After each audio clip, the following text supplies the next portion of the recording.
내 할머니에 대해서 말하기를 주저할 필요가 없다는 것이 매우 기쁩니다. 오늘은 세계 여성의 날이니까요. 잭은 시를 낭독하기 전에 이렇게 말했다. 그의 말이 아니었더라면 나는 그날이 세계 여성의 날이라는 것도, 시낭독회가 세계 여성의 날을 기념하기 위한 자리라는 것도, 그리고 빛 없이 깜깜한 저녁, 하늘로 빛이 솟은 언덕 꼭대기, 테이블이 서너 개뿐인 작은 식당에서 열린 이 정체불명의 모임이 은퇴 철도 노동자들을 위한 명상 강좌가 아니라 신앙독회라는 것조차도 몰랐을 것이다.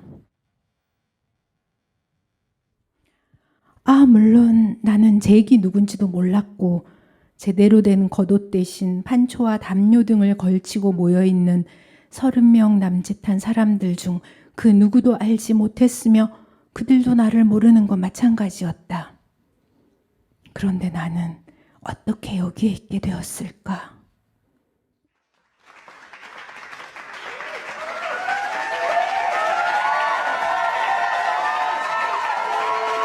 당신 할머니에 대해서 말하기를 주저할 필요가 없어요. 잭이 내 귀에 입을 바싹 갖다 대고 소리쳤다. 그의 뜨거운 입김이 갑자기 귓속으로 불화살처럼 쑥 들어와 박히는 바람에 나는 소스라치게 놀랐다. 하지만 모든 사람들이 미친 듯이 박수를 쳐대고 발을 구르는 데다가 사회자가 여전히 큰 소리로 북을 둥둥둥둥 울려대고 있었기 때문에 잭이 그렇게 입을 갖다 대지 않았다면 나는 그의 말을 듣지 못했을 것이다. 할 수 없이 나는 앞으로 나가야만 했다. 내가 움직이기 위해서는 내 몸이나 다름없는 할머니의 가방을 들고 가야 했는데 촘촘하게 들어찬 의자뿐 아니라 바닥에까지 빼곡하게 앉아있는 사람들 사이를 지나가기란 결코 쉬운 일이 아니었다. 불쑥 튀어나와 있는 누군가의 커다란 맨발을 건드리는 바람에 사과를 하고 뒤를 돌아보고 느리게 이마에 땀을 닦으며 고개를 숙이고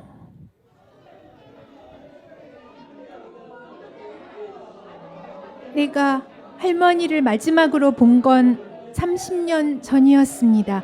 아니 정확히 말하면 30년까지는 날짜를 세었지만 그 이후로는 세는 걸 그만두었으니 30년 플러스라고 말하는 편이 정확하겠네요. 그런데 놀랍게도 겨우 2주일 전에 나는 할머니의 죽음을 알리는 편지를 받았습니다. 편지는 처음에 내가 사는 나라의 주소로 배달되었지만 그곳 우체국에서 이곳 여행지의 숙소로 다시 보내졌습니다. 여러분도 보시다시피 나는 여행 중인데 여행을 떠나기 전에 고향의 우체국에 우편물 배달 전환 신청을 해두었거든요. 그런데 놀랍게도 편지는 내가 이해할 수 없는 언어로 적혀 있었어요. 하지만 편지의 내용을 어느 정도 추측하는 것은 가능했습니다. 왜냐하면 일단 편지의 글자 중에는 할머니의 이름이 들어있었거든요. 할머니의 이름은 아무리 많은 다른 글자들과 섞여 있어도 내 눈에 금방 들어올 수밖에 없습니다.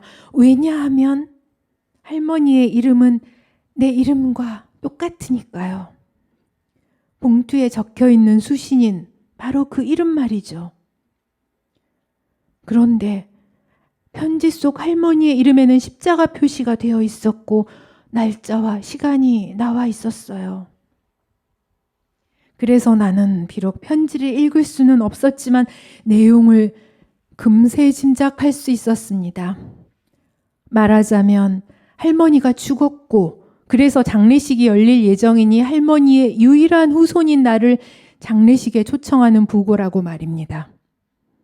일단 이렇게 단정하고 나자 이 편지는 내게 무척 놀라운 소식으로 보였습니다.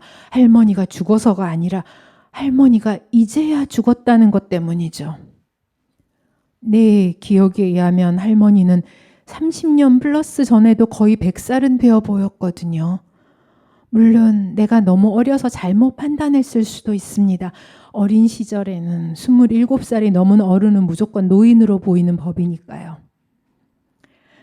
사실 보다시피 편지는 여러 장이나 되고 무척 길어서 단순히 장례식을 알리는 것뿐만 아니라 그동안 할머니가 어디에서 어떻게 살았는지에 관한 내용일 것이 분명한데 그 또한 마찬가지로 짐작과 상상만이 가능했죠. 오랫동안 할머니는 사라진 사람이었습니다. 매장되지 않은 죽은 자나 마찬가지였어요. 30년 플러스 전에 할머니는 바로 이 가방을 들고 여행을 떠났고 다시는 돌아오지 않았으니까요. 할머니가 돌아오지 않았다면 내가 도대체 어떻게 이 가방을 갖고 있느냐고요? 그것이 놀라운데 사실 나는 몇 년 전에 어느 여행지의 벼룩시장을 구경하다가 그만 내 할머니의 여행 가방과 정면으로 마주쳤던 겁니다.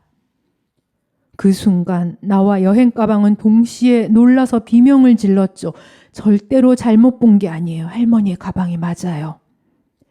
내가 직접 할머니의 여행 가방을 싸고 기차 플랫폼까지 운반했기 때문에 잘 알고 있습니다. 나는 할머니의 가방 드는 아이였다. 벼룩시장의 고물상 노인에게 이 가방을 어디서 가져왔느냐고 물었습니다. 그는 자신의 형제들이 아시아의 벼룩시장과 고물상을 돌아다니면서 오래된 물건을 사 모은다고 했어요. 그러니 이 가방도 아시아의 오래된 시장에서 발견한 거라고 말이죠. 하지만 정확히 아시아의 어디인지는 당장 말하지 못했습니다. 그의 형제들은 7이나 되는 데다가 모두 각자 흩어져서 매번 다른 나라의 고물상을 뒤지고 다니기 때문에 누가 어디서 그 가방을 가져왔는지 정확히는 알 수 없다고 했죠. 아마도 반두가 아닐까요? 하고 그는 아쉬운 듯이 덧붙이기는 했어요. 하지만 그의 말을 그대로 믿을 수는 없었습니다. 반두가 어디 있으며 어떤 나라인지 내가 되물었을 때 그는 전혀 대답을 하지 못했거든요. 그는 반두에 대해서 이름 말고는 아무것도 아는 게 없었어요. 가본 적이 없는 것은 당연했고요.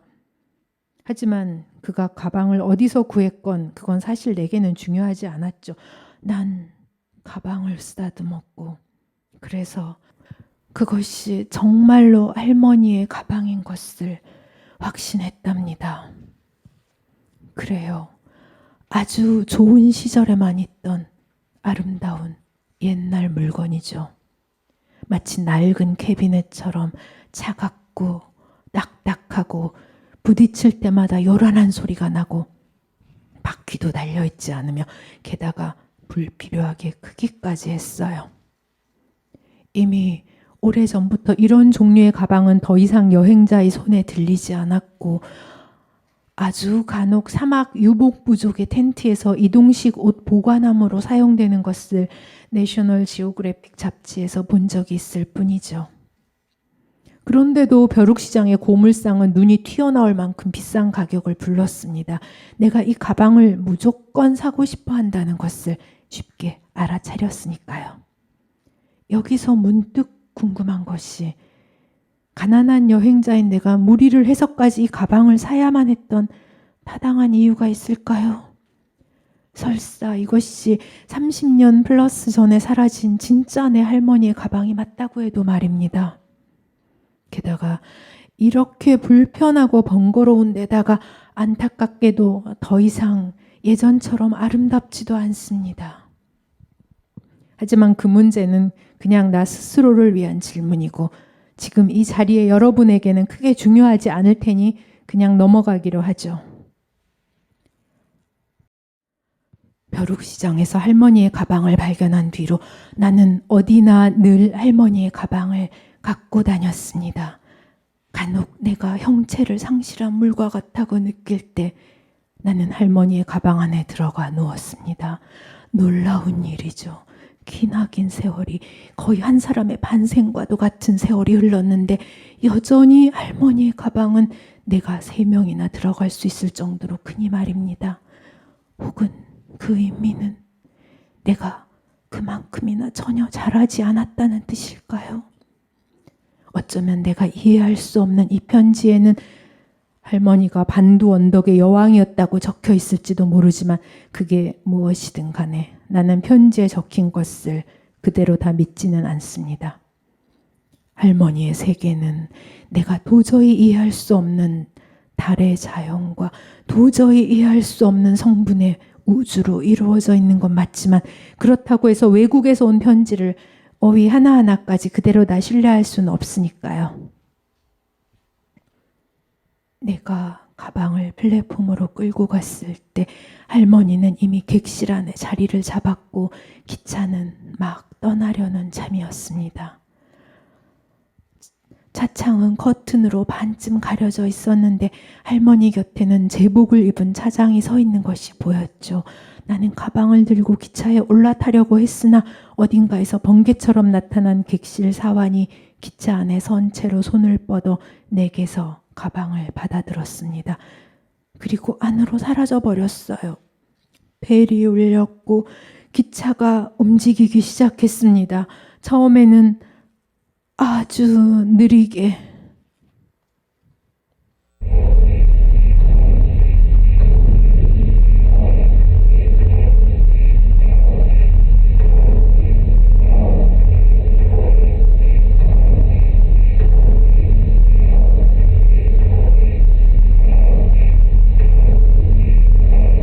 나는 시선을 할머니에게 고정한 채 기차가 움직이는 방향으로 따라 걸었습니다.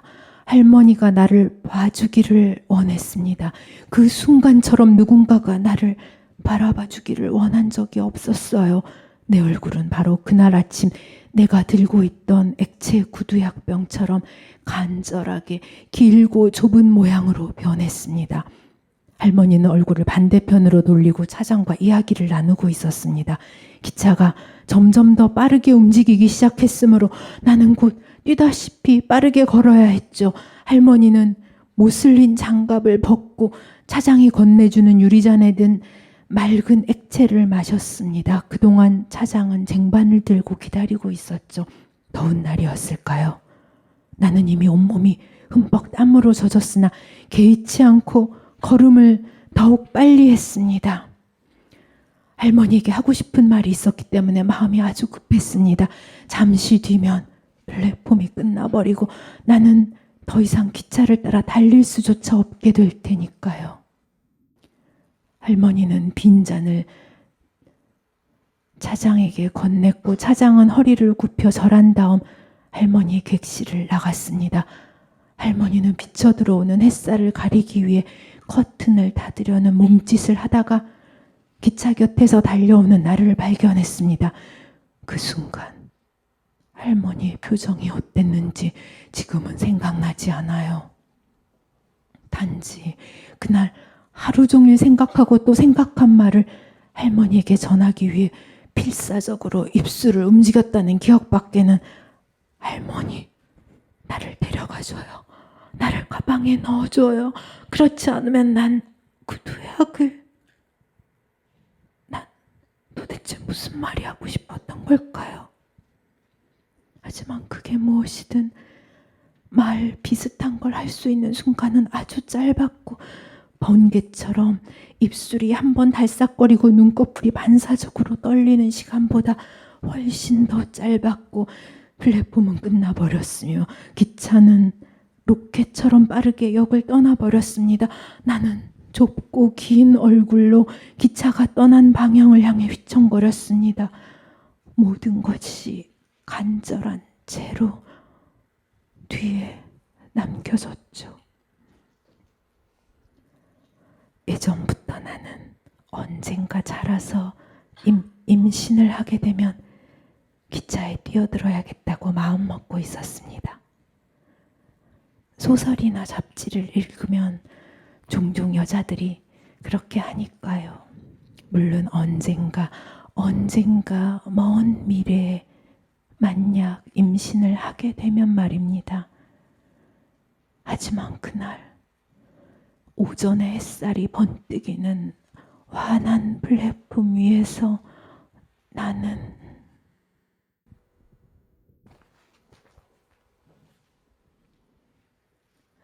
그런데 이렇게 할머니에 대해서 말을 하다 보니 내 할머니는 어쩌면 정말로 여왕이었을지도 모른다는 생각이 문득 드는군요. 내가 아는 할머니라면 충분히 가능하지 않았을까요? 내 말은 반두에 가서 여왕이 되었다는 뜻이 아니라 이미 여행을 떠나기 전부터 여왕이었을 거라는 말입니다. 할머니는 몸집이 풍만하고 키가 컸으며 흔들리지 않는 분명한 발음으로 말했습니다. 할머니의 목소리는 그 누구에게도 굽힘이 없었죠. 혹시 할머니가 머리에 관을 쓰고 손에는 왕호를 들고 있었는데 내가 너무 어려 알아차리지 못했거나 아니면 너무도 오랜 세월이 흘러 잊은 건지도 모릅니다. 할머니는 누구보다도 건강했으니 100살이 넘게 살았다 해도 이상하지 않아요. 게다가 어쩌면 할머니는 남달리 강인한 의지와 능력을 지닌 사람이었을지도 모르죠. 기차처럼 앞으로 나가는 일 말입니다. 그래서 마음만 먹으면 이 세계를 구원하는 일쯤이야 쉬웠을 것이고 또 실제로 그렇게 하려고 마음먹고 있었을지도 모릅니다. 어쩌면 우리가 아무도 모르는 사이 할머니는 이미 그렇게 했을지도 모르죠. 나는 이해하지 못하는 언어로 적힌 편지를 어떻게든 읽어보려고 여러 번이나 시도했습니다. 할머니의 이름이자 내 이름이 적힌 철자를 기준으로 자음과 모음의 음소를 각각 분리하여 다른 철자의 소리를 추측해 보려고 했어요.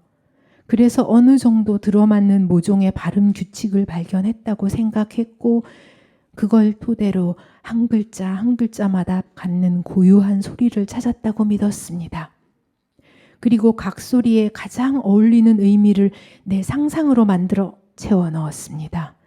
그러자 그럴듯한 이야기가 아니 그림이 완성되었어요. 그 그림에 의하면 할머니는 매년 봄에 언덕 꼭대기에서 북을 둥둥둥둥 쳤고 그러면 바싹 마른 암소의 몸에서 송아지들이 미친 듯이 태어났는데 할머니는 즉시 갓 태어난 송아지들의 가죽을 벗기라고 명령했죠. 반두는 가죽 무형으로 생존하는 오아시스 도시였으니까요.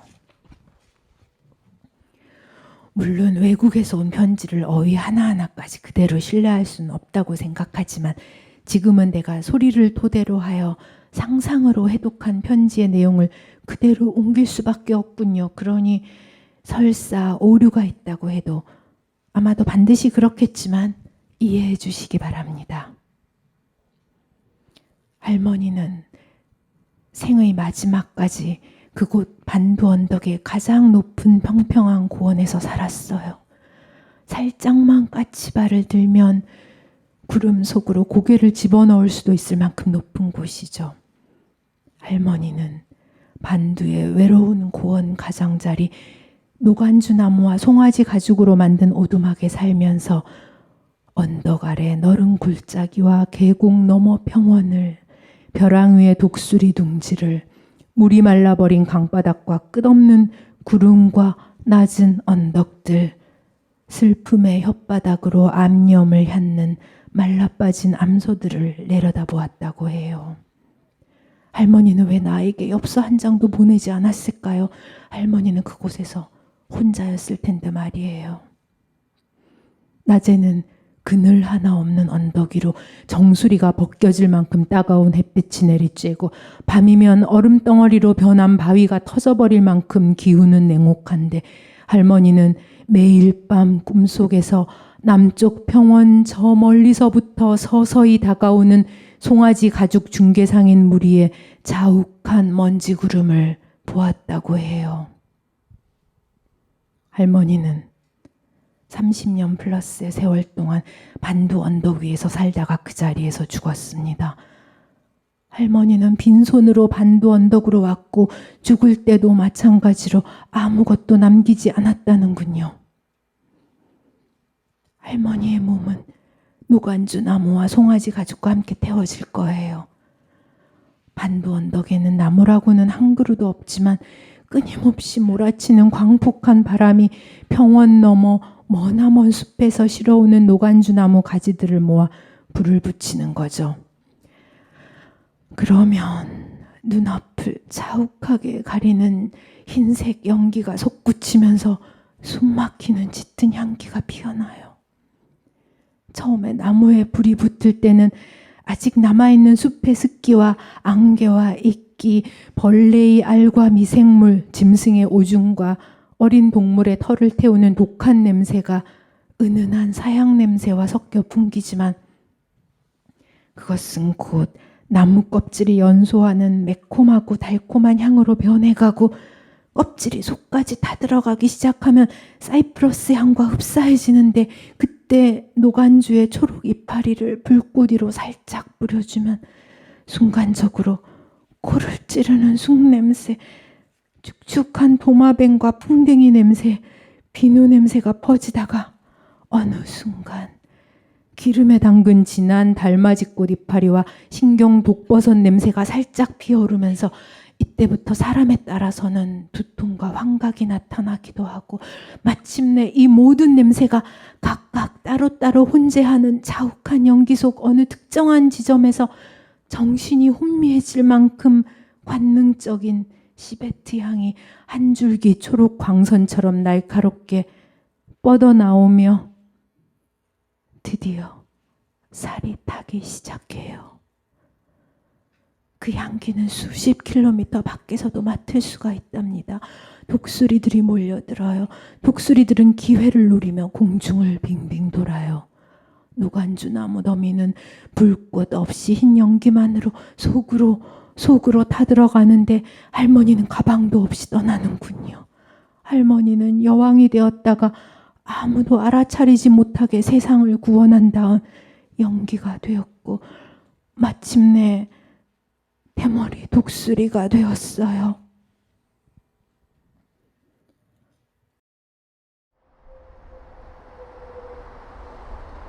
그날 밤 나는 숙소의 부엌에서 할머니의 푸른 양철 가방에 걸터 앉아 담배를 피우며 유리창 밖을 내다보고 있었다. 이상하게도 숨막히는 밤이었고 이상하게도 나는 낮체였다. 달이 빛나는 맑은 밤인데도 불구하고 검은 자동차가 비에 젖은 듯 번뜩이며 지나갔다. 그리고 모든 것이 내가 모르는 8월처럼 번뜩였다. 내가 모르는 언어로 적힌 편지는 파국을 향해 붉게 산란했지만 그 소리의 여우는 여전히 내 혀끝에서 맴돌고 있었다.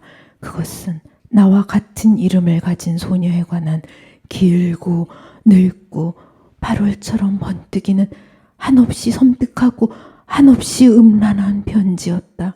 나는 아무것도 설명할 수 없는 채로 홀로 몸서리쳤다. 침실에서 잭이 라디오를 켰다. 재즈가 흘러나왔다. 잭이 찰리 밍구스의 선율을 따라 몸을 움직이는 것이 열린 침실 문을 통해서 보였다. 먹다 남은 살라미 샌드위치 포장지 한 귀퉁이에 담배를 눌러서 껐다. 그리고 푸른 양철 가방을 쓰다듬으며 잠시 궁금해했다. 기차가 내 위를 지나갈 때 내가 느끼는 것은 지금